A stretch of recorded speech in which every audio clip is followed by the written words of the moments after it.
ఈరోజు చాలామంది అవగాహన లేకుండా చాలా పనులు చేస్తున్నారు. ప్రార్థన చేస్తున్నావు కదా, ప్రార్థన చేసేటప్పుడు నీకు అవగాహన ఉందా? నేను చేసే ప్రార్థన బాగా వినండి, ఆఫ్ మైండ్తో కాదు, అవగాహనతో చేయాలి. నేను మోకాళ్ళుని ప్రార్థన చేస్తున్నా, నా ప్రార్థన ఖచ్చితంగా నా దేవుడు వింటానని అనేక చోట్ల రాయించాడు. ఈ ప్రార్థన నా ప్రభు దగ్గరికి వెళ్ళటం ఖాయం అనే అవగాహన నీకుందా? నేను నా దేవుడికి చెప్పేటువంటి ఈ ప్రార్థన మనవులన్నీ ఆయన సముఖంలోకి వెళతాయి, జ్ఞాపకార్థంగా వ్రాయబడతాయి. దేవుడు నిర్ణయించిన నిర్ణయకాలమందు నా ప్రార్థనలకు ఖచ్చితంగా జవాబు వచ్చింది అని నేను విశ్వసించాలన్న అవగాహన నీకుందా? అవగాహన లేకుండా ప్రార్థించే వాళ్ళని కొంతమందిని నేను చూశాను. వాళ్ళు ప్రార్థన చేస్తారు, నా దగ్గరకు వచ్చి కూడా ప్రార్థన చేయించుకుంటారు. కళ్ళు మూసి అయ్యో ప్రార్థన చేయి అంటారు. ప్రార్థన చేసిన తర్వాత నా దగ్గరకు వచ్చి ఏమంటా తెలుసా? అయ్యా అయిద్దంటావా, బాగుపడతానంటావా, ఇంకా స్వస్థత పొందుతానంటావా? నేను కూడా ప్రార్థన చేస్తున్నానయ్యా, నేను కూడా దేవుడిని అడుగుతున్నానయ్యా అంట.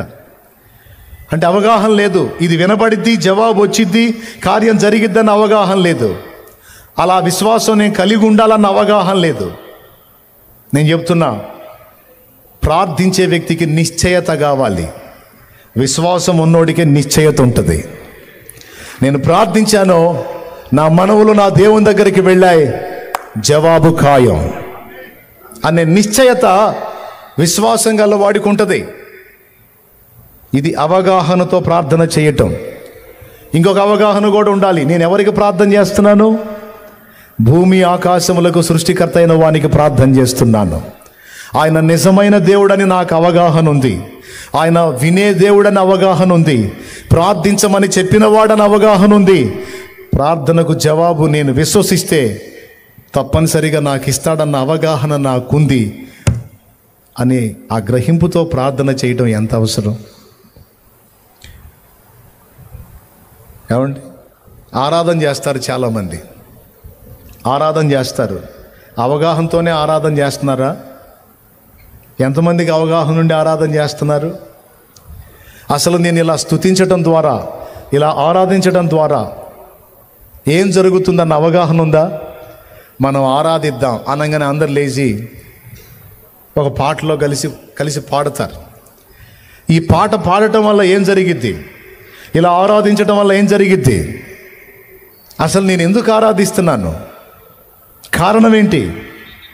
ఒక అవగాహన కలిగి ఆరాధించటం, ఒక అవగాహన కలిగి ప్రార్థించటం, ఒక అవగాహన కలిగి విశ్వసించటం, ఒక అవగాహన కలిగి భక్తి చేయటం, ఒక అవగాహన కలిగి పరిచర్య చేయటం, ఒక అవగాహన కలిగి ఉపదేశం చేయటం, ఒక అవగాహన కలిగి సంఘ క్రమాన్ని నడిపించటం. ప్రతి దానిలో గ్రహింపు ఉండాలి. సోదరా సోదరులారా, అవగాహన లేకుండా బతుకులు అలా సాగిపోతున్నాయి. నేనైతే అట్లా అవగాహన లేకుండా ఉండటం నాకు ఇష్టం లేదు. ప్రతి దానిలో నేను అన్ని అవగాహన చేసుకొని ముందుకెళ్ళాలని ఆరాటపడతాను. పరిచర్యలో కూడా, ఉపదేశంలో కూడా, ఏది చేసినా. ఇప్పుడు ఆరాధిస్తున్నానంటే ఎందుకో తెలుసా? కఠినమైన పాపుల్ని మనల్ని పట్టుకొని ఆయన రక్తం చిందించి, ఘోర పాపుల్ని పట్టుకొని నీతిమంతులు అని ముద్రేశాడు, పరిశుద్ధులు అని ముద్రేశాడండి, సంతకం పెట్టేశాడు. ఎవరైనా ఒప్పుకుంటారా?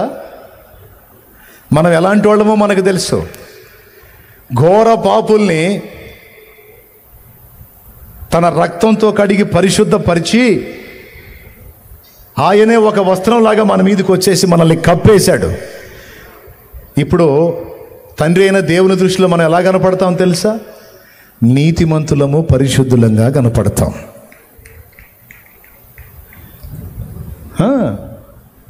అందుకే ఒక భక్తుడు పాడాడు, ఇందాక వచ్చిపోయాను, పెద్ద ఆయన ఉన్నాడు కదా, నీతిమంతునిగా నన్ను తీర్చి నీవు ఆత్మతో నన్ను నింపినందునా, నీడ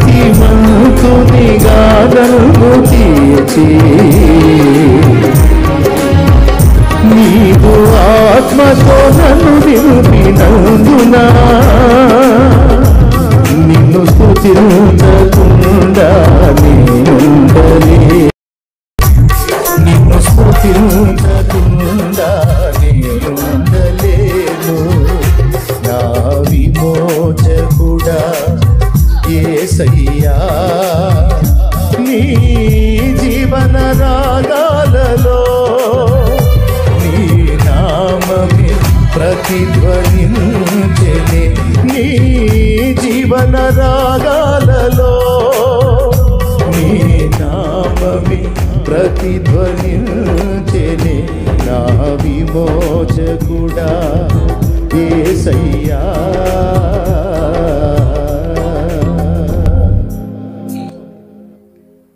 అవగాహనతో పాడాడు.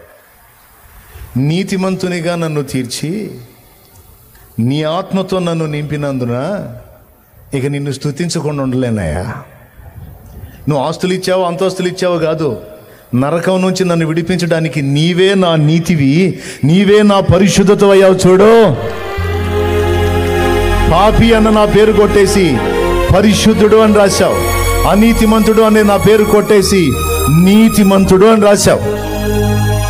ఇక నిన్ను స్తుతించకుండా నేను ఉండలే. అవగాహన. ఎందుకు స్తుతించాలి? నిన్ను నీతిమంతురాలు అన్నాడు, నిన్ను పరిశుద్ధురాలు అన్నాడు, నిన్ను నీతిమంతుడు పరిశుద్ధుడు అని టైటిల్ ఇచ్చేశాడు నీకు. తెలుసా నీకు? తీర్పు నుంచి నిన్ను తప్పించాడు, నిత్యము మండి అగ్నిగుండం నుంచి నిన్ను తప్పించాడు, నిత్య రక్షణ నీకు దయచేశాడు. నీకు ఇచ్చిన రక్షణ శాశ్వతమైనది, నీకు ఇచ్చిన కృప శాశ్వతమైన కృప. చదవాలి, తెలుసుకోవాలి, అవగాహన కలిగి ఉండాలి. కొంతమంది అవగాహన సదస్సులు పెడతారు, కుట్టు మిషన్ అవగాహన సదస్సులు, ఆయుర్వేద వైద్యానికి సంబంధించి అవగాహన సదస్సులు, ఈ రకాల ధాన్యాలతో, చిరుధాన్యాలతో మనం ఆహారం తింటే ఎలాంటి బెనిఫిట్స్ ఉంటాయి, అవగాహన సదస్సులు. ఆ అవగాహన సదస్సులో మనం కలిసినా కలవపోయినా ఇదిగో ఈ వాక్యావగాహనలో మనం ఖచ్చితంగా లైన్లో ఉండాలి.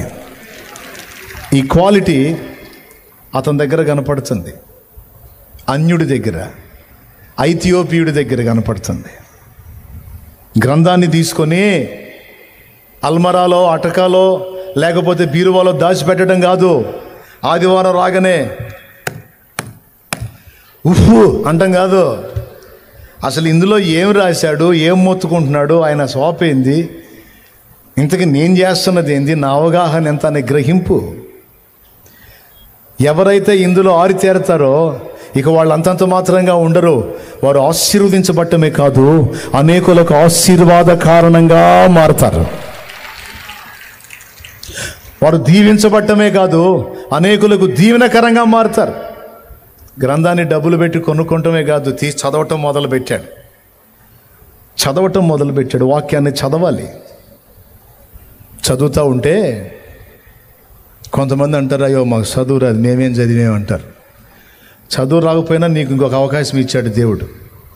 చక్కగా ఈ మధ్య చాలా వచ్చినాయి అలాంటివి. సెల్ ఫోన్లో నువ్వు డౌన్లోడ్ చేసుకోవచ్చు యాప్ని, అందులో చక్కగా బైబిల్ మొత్తం వాళ్ళే చదువుతారు. నీకు ఏం లేదు, ఇక చక్కగా వింటమే నీ పని, చాకిరీ లేదు.